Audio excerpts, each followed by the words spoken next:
Hi అండి. ఈరోజు మన వీడియోలో రాయలసీమ స్పెషల్ కారపు చుట్టలు. ఈ సంక్రాంతికి నేను చెప్పిన కొలతలు, నేను చెప్పిన టిప్స్ ఫాలో చేశారంటే చాలా రుచిగా ఉంటాయండి. చిన్న పిల్లల దగ్గర నుంచి పెద్దవాళ్ళ వరకు కమ్మగా తింటారు. ఒకసారి చేసి పెట్టుకుంటే 2 నెలల దాకా నిలువ ఉంటాయి. మరి ఇంకెందుకు ఆలస్యం, రండి వెళ్ళి కారపు చుట్టలు చేసేద్దాం. ముందుగా ఒక బౌల్ తీసుకొని అరకిలో పొడి బియ్య పిండి, అరకిలో శనగపిండి. మీరు కప్పు కొలతలతో తీసుకుంటే ఒక కప్పు బియ్యపిండి, ఒక కప్పు శనగపిండి తీసుకోండి. బియ్యపిండి శనగపిండి కలిపి కేజీ పిండి తీసుకున్నాం కదండి. కేజీ పిండికి 1 టేబుల్ స్పూన్ ఉప్పు, 1.5 టేబుల్ స్పూన్ కారం. మీరు తక్కువ తినేపాడైతే కొద్దిగా తగ్గించి వేసుకోండి. 2 టేబుల్ స్పూన్లు వాము, 2 టేబుల్ స్పూన్లు ఆయిల్. మీరు ఆయిల్ బదులు నెయ్యి కూడా వేసుకోవచ్చండి. ముందుగా మనం నీళ్లు వేయకుండా పిండిని ఒకసారి బాగా కలుపుకుందాం. అప్పుడే మనం వేసిన ఈ ఉప్పు, కారం, ఆయిల్ పిండి అంతా అబ్జర్వ్ చేసుకొని మనం చేసే ఈ కారపు చుట్టలు అనేటివి కమ్మగా ఉంటాయి. ఇలా కలుపుకున్నాం కదా, ఇప్పుడు కొద్దిగా వాటర్ వేసుకుంటూ మనకు కావాల్సిన కన్సిస్టెన్సీ వచ్చేంత వరకు కలుపుకుందాం. మనకు వేడి నీళ్ళు వేసుకోవాల్సిన అవసరం లేదండి, చన్నీళ్ళతోనే కలుపుకోవచ్చు. కారపు చుట్టలు చేయటం చాలా సింపుల్ అండి. మీరు ఒక్కసారి చేశారంటే మళ్ళీ ఇవే చేసుకొని తింటారు, అంత టేస్టీగా ఉంటాయి.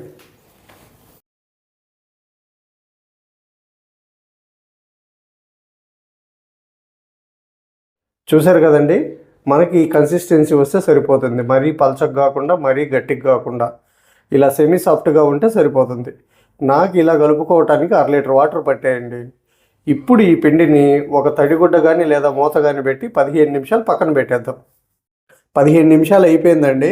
మనకు పిండి అయితే చక్కగా నాని రెడీగా ఉంది. ఇప్పుడు చక్రాల గిద్ద తీసుకొని కొద్దిగా ఆయిల్ పట్టించుకుందాం. మనకు కావాల్సిన సైజులో చక్రాల ప్లేట్ తీసుకొని ఇందులో వేసుకుందాం. ఇప్పుడు మన గిద్దలో పట్టేంత పిండిని కరెక్ట్గా ముద్ద చేసుకొని ఇప్పుడు ఈ పిండి మీద మూత పెట్టుకుందాం. ముందు మనం ఎప్పుడైనా కూడా ఇలా కొద్ది గ్యాప్ ఉండేటట్టు పెట్టుకుంటే మనం ఒత్తుకోవడానికి సులువుగా ఉంటుంది. ఇప్పుడు ఇలా చక్రాల గిద్దను రెడీ చేసుకున్నాం కదా, ఇప్పుడు ఒక బటర్ పేపర్ కానీ లేదంటే అరిటాక్ కానీ తీసుకొని ముందుగా వాటి మీద మనకు కావాల్సిన సైజులో కారపు చుట్టలు ఒత్తుకుందాం.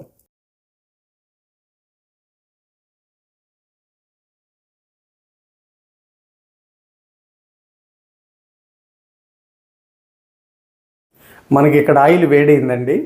మనం ఆయిల్ని ముందుగా మీడియంగా వేడి చేసుకోవాలి. మనం కారపు చుట్టలు వేసినప్పటి నుంచి తీసేంత వరకు కూడా స్టవ్ని మీడియం ఫ్లేమ్లో పెట్టి కాల్చుకుంటేనే మన కారపు చుట్టలు అనేవి కరకరలాడుతూ గుల్లగా వస్తాయి. ఇప్పుడు కారపు చుట్టలు వేసుకుందాం.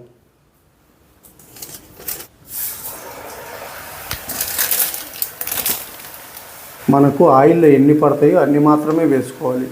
ఎక్కువ వేసుకుంటే ఒకదానికొకటి టచ్ అయ్యి విరిగిపోతాయి. నేను చిన్న కళాయి కాబట్టి 2 మాత్రమే వేశానండి. ఇలా వదిలాం కదా, ఇప్పుడు 2 నిమిషాలు కదల్చకుండా కాల్చుకుందాం. 2 నిమిషాలు అయిపోయిందండి. ఇప్పుడు వీటిని టర్న్ చేసుకొని మరో 2 నిమిషాలు కాల్చుకుందాం. చూసారు కదండి, ఇలా ఎయిర్ బబుల్స్ అన్నీ ఆగిపోతే మనకు కారపు చుట్టలు రెడీ అయినట్టు. చూసారు కదా, మంచి కలర్ వచ్చింది. ఇప్పుడు తీసుకుందాం. ఇప్పుడు మిగిలిన వాటిని కూడా ఇలాగే కాల్చుకుందాం. నేను ఇక్కడ సన్న రంధ్రాలతో వేశాను కాబట్టి కారపు చుట్టలు 2 నిమిషాలు అని చెప్పానండి. అన్నయ్య 2 నిమిషాలే చెప్పాడని చెప్పేసి మీరు కూడా అలా చేయొద్దు. మీరు తీసుకున్న సైజుని బట్టి కొద్దిగా పెద్ద రంధ్రాలు తీసుకుంటే కనుక ఇంకో నిమిషం అదనంగా కాల్చుకోండి, అటువైపు కానీ ఇటువైపు కానీ. అప్పుడు చక్కగా గుల్లగా క్రిస్పీగా కరకరలాడుతూ వస్తాయి. ఓకే, ఇది మాత్రం జాగ్రత్తగా గుర్తుపెట్టుకోండి. మనం పిండి వంటలు అనేటివి చాలా నిదానంగా ఓపికగా చేసుకుంటేనే తినటానికి రుచిగా ఉంటాయి, ఎక్కువ రోజులు నిలువ ఉంటాయి. మన హడావిడిగా చేసే వాటిని పిండి వంటలు అనరండి. నాకు తెలిసినంత వరకు మనం పిండి వంటలు చేసేటప్పుడు ముఖ్యంగా చాలా ప్రశాంతంగా ఉండాలి. మనం ఎంత కేర్గా ఉండాలంటే ఇక్కడ ఆయిల్తో మనం వర్క్ చేస్తున్నాం కాబట్టి ఏమాత్రం అజాగ్రత్తగా ఉన్నా అది ఒంటి మీద పట్టమో ఒళ్ళు కాలటమో జరుగుతుంది. అందుకబట్టి చిరాకు అనేది లేకుండా ప్రశాంతంగా చేసుకుంటే మన పిండి వంటలు పర్ఫెక్ట్గా వస్తాయి, మనం హాయిగా ఉంటాం. ఇదండి. నేను ఇప్పటి వరకు మీకు చూపించిన ప్రాసెస్ మొత్తం ఫస్ట్ టైం చేసే వాళ్ళకి చాలా సింపుల్గా చేసుకోవచ్చు అండి. మనకు కొద్దిగా అలవాటు ఉన్న వాళ్ళైతే కనుక డైరెక్ట్గా మన కళాయిలోనే వేసేసుకోవచ్చు. ఇలాగా మనకు త్వరగా పని అవుతుంది, మనకు టైం సేవ్ అవుతుంది.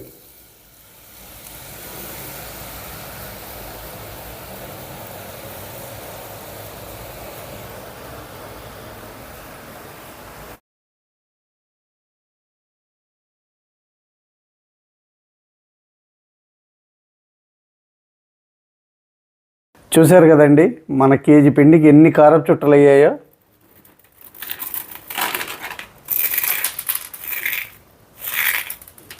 చూశారు కదా ఎంత క్రిస్పీగా ఉన్నాయో. మీరు కూడా నేను చేసిన పద్ధతిలో ఒకసారి చేసి అది ఎలా వచ్చిందో నా కామెంట్ సెక్షన్లో చెప్పండి.